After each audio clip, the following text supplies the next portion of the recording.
যারা আমার ভিডিওটা দেখছেন তারা ভিডিওটাকে লাইক করবেন, আর যারা আমার চ্যানেলটা রেগুলার দেখেন তারা চ্যানেলটাকে সাবস্ক্রাইব করবেন। ইন্টারকাশির গোলকিপার নিখিল ডেকা, এই গোলকিপারটাকে কিন্তু মোহামেডান তাদের দলে আনার জন্য পুরো একেবারে তার কাছে প্রস্তাব চলে গেছে এবং সাইন অলমোস্ট হয়ে গেছে। এই প্লেয়ারটা কিন্তু মোহামেডানে সাইন করছে এবং এই প্লেয়ারটা গোলকিপিং পজিশানে খেলে। ইন্টারকাশি ছাড়াও হায়দ্রাবাদ, নর্থ ইস্ট এইসব ক্লাবে কিন্তু এই প্লেয়ারটা খেলেছে নিখিল ডেকা।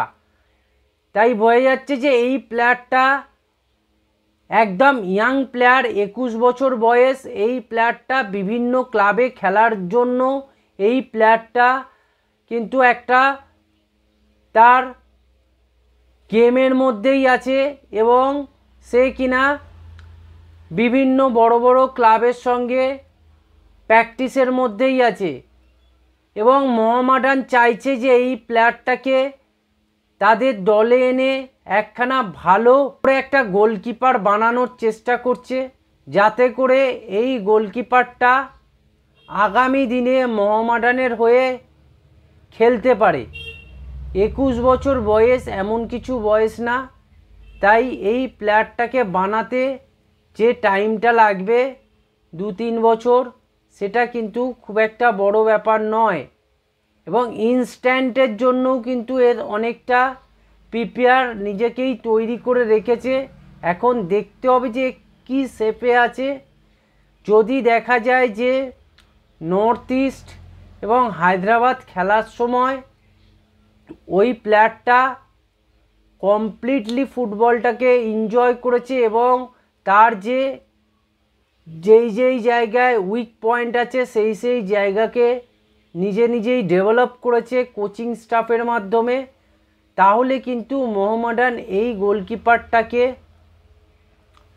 আইএসএল দলে নিতে পারে এবং কোনো সময় দরকার পড়লে এই গোলকিপারটাকে কিন্তু আইএসএলের প্লেয়িং 11-এ নামানো যেতে পারে।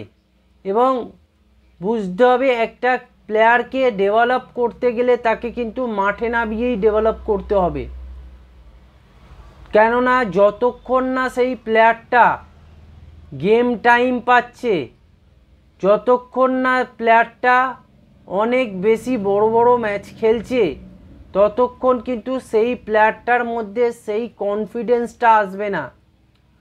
ফুটবল একটা কনফিডেন্স গেম, কনফিডেন্স না থাকলে ফুটবলে কোনোদিনও ভালো খেলা যায় না।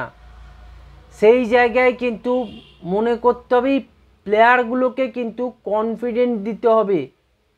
যত এই প্লেয়ারগুলো কনফিডেন্ট পাবে ততই কিন্তু প্লেয়ারগুলো ভালো করবে।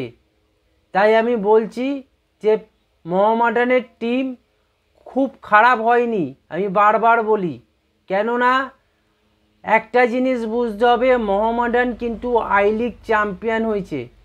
একটা টিম কখন চ্যাম্পিয়ন হয়? যখন তার কনফিডেন্ট লেভেলটা চূড়ায় থাকে, একদম সিংহভাগ চূড়ায় থাকে, তবেই কিন্তু সে চ্যাম্পিয়ন হতে পারে। তাই এই প্লেয়ারগুলোর মধ্যে কনফিডেন্ট আছে, আত্মবিশ্বাস আছে, কিন্তু এই প্লেয়ারগুলোকে আইএসএলের সিস্টেমের সঙ্গে মানিয়ে নিতে হবে। এই প্লেয়ারগুলোর যেন আত্মবিশ্বাস একটুকু না কমে, সেই দিকে কিন্তু নজর দিতে হবে। তাহলেই দেখবে 19 আর 20-এর যে ফারাকের কথা বলা হয় ফুটবলে, ইন্ডিয়ান ফুটবল 19 আর 20-এর ফারাক, এই 19টা দেখবেন 20 হয়ে গেছে। তাই নিখিল ডেকাও ঠিক সেইভাবে গোলকিপিং জোনে যদি ও চান্স পায়, বেশি ম্যাচ খেলার সুযোগ পায়, কিছু ম্যাচ আইএসএল হোক, ডুরান্ড কাপ হোক, সুপার কাপ হোক, কলকাতা লিগ হোক, তাহলে কিন্তু দেখা যাবে যে এই গোলকিপারটাই আগামী দিনে মোহামেডানের বেস্ট গোলকিপার হয়ে উঠেছে। এই কথা মাথায় রেখেই কিন্তু মোহামেডান তাদের সাইনিংগুলো করছে এবং প্রত্যেকটা সাইনিংয়ে আমি বলবো মোহামেডান এক্সেলেন্ট করছে। যেটা আগে প্রবলেম ছিল, মোহামেডান আই লিগ খেলতো তাই অন্যান্য টিমে প্লেয়াররা চলে যেত আইএসএলের। এইবারে আর সেই প্রবলেমটা নেই। মোহামেডান একটা ইয়াং ব্রিগেড বানাচ্ছে, সেই ব্রিগেডকে ভরসা করেই কিন্তু মোহামেডান আগামী দিনে এগোবে এবং সেই জিনিসটাই কিন্তু করছে।